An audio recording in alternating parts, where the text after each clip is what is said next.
สบายดีพ่อแม่พี่น้องยินดีต้อนรับทุกท่านเนาะบ่ว่าจะอยู่ในประเทศต่างประเทศเนาะบาวลีก็ขอต้อนรับเข้าสู่ซ่องของบาวลีอีกคือเก่าคือเดิมเนาะกามาพบพอกันในมื้อนี้พ่อแม่พี่น้องบาวลีกำลังจะออกเดินทางไปบ้านห้วยโมงเนาะซึ่งว่าบ้านห้วยโมงก็เป็นบ้านของน้องเลิศน้องเมกที่อยู่นะเนาะได้ยินข่าวว่าน้องเมกกลับบ้านได้ตอนนี้นะพ่อแม่พี่น้อง แต่ว่าบาวลีกับพอดีมีเวียกเมื่อเนาะบาวลีจะไปไม้บอนที่เขาจะขุดคุมยางพ่อแม่พี่น้องจะได้เอาเชือกเน่งแล้วก็ไม้ไปว่าจะขุดบนไหนบนใดนะจะไปไม้ไปก่อนหลังจากนั้นจึงจะขุดตามหลังเนาะแต่หากว่าเวลาเขามันพอเนาะเขาก็จะเข้าไปยามทางน้องเมฆพร้อมพ่อแม่พี่น้องได้ยินทางน้องเลิศเบาให้ฟังว่าน้องเมฆขันตอนนี้พาเมียมาอยู่บ้านเนาะมาน่าจะมาช่วยแม่เฮ็ดให้นี่บอกเนาะส่วนตอนนี้ก็คือน้องเลิศกับน้องเลิศกับน้องเลื่อมเนาะอยู่ที่โรงงานเนาะกับน้องซักไปส่งน้ำส่งอย่างนี้แหละบาวลีก็ได้มาผู้เดียวเนาะตอนนี้บาวลียังบ่ฮอดเถื่อเนาะส่วนของบาวลีนะบาวลีจ้างเขาเจ้าทางเป็นที่เรียบร้อยแล้วล่ะมื้อนี้จะไปไม้บอนที่เขาจะขุดเนาะแล้วก็มือต่อไปก็ขุดเอาไว้พ่อมือใดบาลีจะเอาต้นยางมาปลูกใส่เนาะช่วงนี้ฝนตกตลอดพ่อแม่พี่น้องเนี่ยสภาพเส้นทางเข้าไปนะมืนเนาะเบิ่งน้ำเนาะเต็มเลยอันนี้หน้า หน้าเพิ่นดูดไม้เนาะบาลีบ่แน่ใจว่ามันฝนจะหยุดบ่เพราะว่าอยากตางเอาไม้เอาหยังมาล้อมหัวแด้แล้วก็อยากเอาต้นยางมาปลูกแด้นะกับลองถามเบิ้งไปน้ำกันเนาะว่าผลจะยุดจะเศร้าบ่ถ้าหากว่าทางมันแห้งเนาะบาวลีจะเอารถมุนไดของบาวเลียนขนเครื่องมาเนาะเพราะว่าจะเป็นไม้ที่เขาจะมาตั้งตูบตั้งอย่างพอมานะโอเคเนาะพ่อแม่พี่น้องเดี๋ยวเขาไปติดตามครับชมน้ำกันเลยเนาะสำหรับคลิปนี้จะออกมาเป็นอะไรเนาะอ๋อถูกเส้นทางมืดขนาดพ่อแม่พี่น้องเพราะว่าเข้ามาเดือนนี้นะแบบฝนเกือบทุกมือเลยตกงามแรงลงมาแล้วก็ฝนตกโอ้โถมืน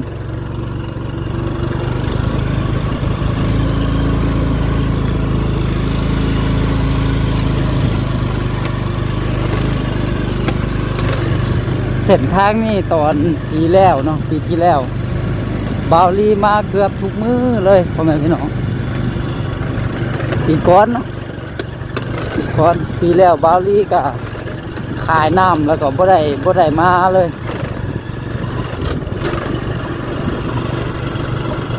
อันนี้น่าจะเป็นรอบหลายปีเลยก็ว่าได้ที่ว่าได้เก็บภาพถนนหนทางแบบนี้ให้พ่อแม่พี่น้องได้ครับชมน้ำกันอีกเทื่อนึงถูกวันนี้มื่นพ่อแม่พี่น้องเดี๋ยวบาวลีเอากล่องไว้ก่อนเนาะมันมื่นแห้งพดโอเคพ่อแม่พี่น้องเนาะตอนนี้บาวลีมาฮอดนี่แปลงดินบาวลีเป็นทีเรียบร้อยเนี่ยก็คือทางจูดเรียบร้อยจนจิปงไม้แล้วนะอันนี้ต้องได้ใส่ยาฉีดยามาฉีดก่อนเนาะแล้วจึงจะปลูกยางพาราใส่พี่แหละครอบเขตชายแดนก็ตั้งพี่ไปเนาะ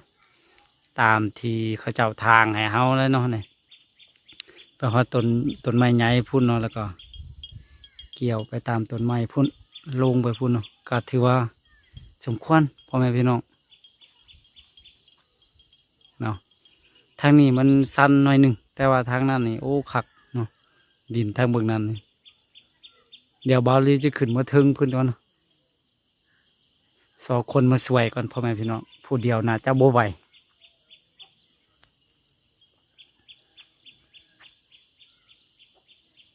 ฝนตกทุกมื้อเบิ่งหญ้าขึ้นความใบจนสิได้ตัดไม้แล้วอันนี้นะป้าเถอะตึบหุ่นมันเนาะหุ่นส่วนหลายเป็นหญ้าอันนี้นะหญ้าอันนาภาษาบาลีว่าหญ้าวายเนาะนี่หญ้าอันนี้แหละ ต็มเลยอยู่พุ่นโอเคบ่ฮู้ว่าจะปลูกเขาจักต้นเนาะพ่อแม่พี่น้องเดี๋ยวเขาหมายไปก่อนเนาะหมายไปก่อนว่ามันจะเขาจักต้นเราจึงจะมาสรุปให้พ่อแม่พี่น้องได้รับทราบน้กันเนาะว่าดินซ้ำนี้มันเข้าจักต้นเอามาโอเคพ่อแม่พี่น้องเนี่ยตอนนี้บาวลีกามาถึงพี่ละนะสายแดนกับซองต้นไม้นี่แหละแล้วก็ลงมาตามนี้ทางกระเจ้าฮักใหม่ดีเนาะทางบาวลีหญ้าโป่งขึ้นมาแล้วนะแล้วก็พูนลงไปพูนเนาะหอดสุบงพุ่นแล้วเนาะลงไปทั้งพี่ตึง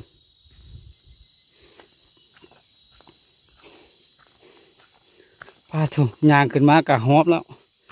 พ่อแม่พี่น้องพุ่นทางนั้นก็จำทางเนาะ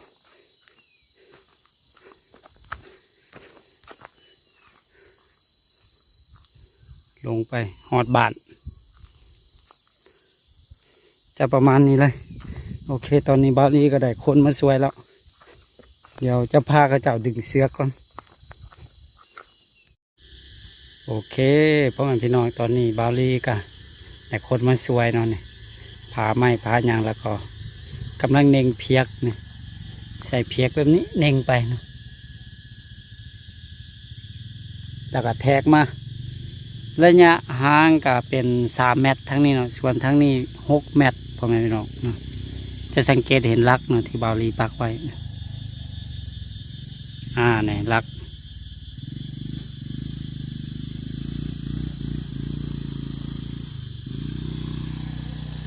3 คูณ 6พ่อแม่พี่น้อง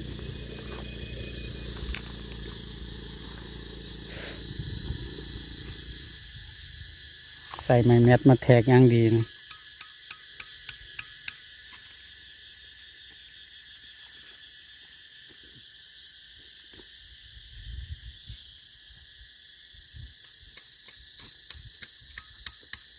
ส่วนยุหันเขาเจ้าปลูกจักแมทคุณจักแมทหัว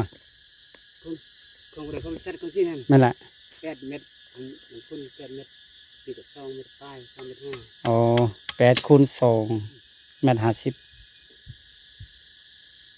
ไม่บ่อยกว่า3 เมตรนี้มันเลยเยอะดังเล่จะเต็มกะเอาเลยเนาะแค่เนาะ8 เมตรนะ8 เมตรเนาะทางกว้างจะนี้8 เมตรเขาเจ้าหันแต่ของเขาเฮ็ดเป็น6 เมตรตัวนี้เฮ็ดมาได้3 แถวกับตัวนี้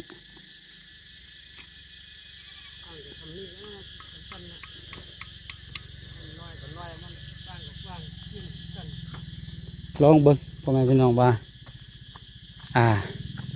มันจะได้จักต้นเนาะสำหรับดินแปลงนี้เฮ็ดระยะห่างนี่3 คูณ 6พ่อแม่พี่น้องบาวลีเฮ็ดเนาะ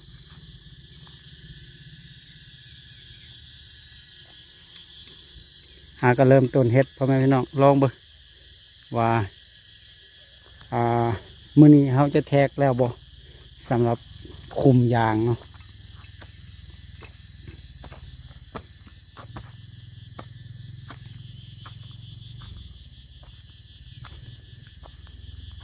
โอ้ดินแบบนี้นี่คือจริงงามพ่อแม่พี่น้อง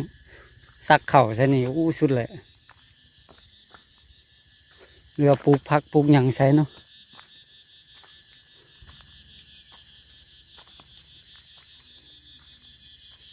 เบื้องนั้นก็เพิ่นกระถางเนาะมันบ่แม่นปลาแก่พ่อแม่พี่น้องแบบเป็นปลาอ่อนๆซื่อๆบาลีที่เฮ็ดเป็น2 เทื่อเนาะในการเน่งเสือกเพราะว่าดินเขามันเป็นแบบนี้บาลีจะเอามาหอนอีกก่อนแล้วทางนี้ค่อยแทกเต็มเทื่อนึงให้มันเป็นแบบลักษณะเกี่ยวหน่วยดอยเลยเนาะ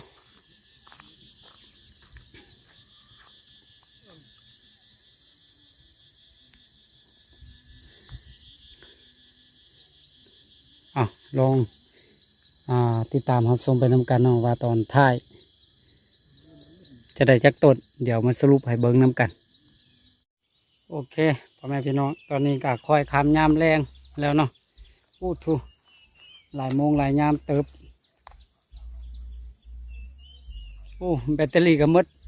น่าจะประมาณเกือบ5 โมงแรงแล้วพ่อแม่พี่น้องเบาลีกับพาไม้อันนี้ให้เขาเจ้าหากันแล้วตะกี้เนาะเอาไม้นี่ไม้ไปพ่อแม่พี่น้องก็คืออ่าเวลาเขาแทกไปปุ๊บนะมันถือคุดบนไหนกับไม้ใช้แบบนี้แบบนั้นก็ตอนนี้มันแทกยากหน่อยหนึงพ่อแม่พี่น้องทางนี้ยังไม่ได้ตั้งบอลถุงเนาะถุงลงไปหัวทางแล้วก็นี่บอลเขาเจ้ากำลังแทกเดี๋ยวนี้เนาะบาลีขึ้นมาพาไม้เนาะส่วนทางนี้แทกแล้วละเนาะว้าเถอะเบิ่งจากโมงแล้วพ่อแม่พี่น้องโอ้5 โมงปลายเนาะบาลีเบิ่งจากโทรศัพท์ที่บาลีถ่ายคลิปอยู่ในหน้าตอนนี้เนาะ5 โมงปลายใส่เวลา1 ชั่วโมงขี่รถจักรเนาะไปฮอดบ้านบาลีในรถจักรอยู่พูนอยู่หลุมพุ่นแน่เนาะกะบาลีก็จะได้กลับเฮือนก่อนเพราะว่ามันใกล้ๆจะมืดแล้วทางมันลำบากแต่ทางมันมืดเนาะก็จะได้พักผ่อนสำนี้พ่อแม่พี่น้องเนาะก็จะมอบให้ทางทีมงานเขาเจ้า3 คนเขาเจ้าเนาะเฮ็ดเฮ็ดบอนหันให้มันแล้วซะเนาะบาลีจะได้กลับก่อนโอเคสำหรับคลิปนี้เนาะบาลีก็มาฝากมาตอนให้พ่อแม่พี่น้องเนาะได้ครับชมน้ำกันสำนี้ก่อนเนาะแล้วพบกันไหมในคลิปต่อไปส่วนว่าจะเป็นคลิปใดและยุ่ใส่ก็อย่าลืมมาให้กำลังใจกันคือเก่าคือเดิมส่วนว่ามื้อนี้เนาะบาลีบ่ได้ไปหาน้องเมกซ้ำพ่อแม่พี่น้องเพราะว่าเรียกบ่แล้วนะเนาะก็ขอตัวลาไปก่อนแล้วพบกันไหมเนาะสบายดี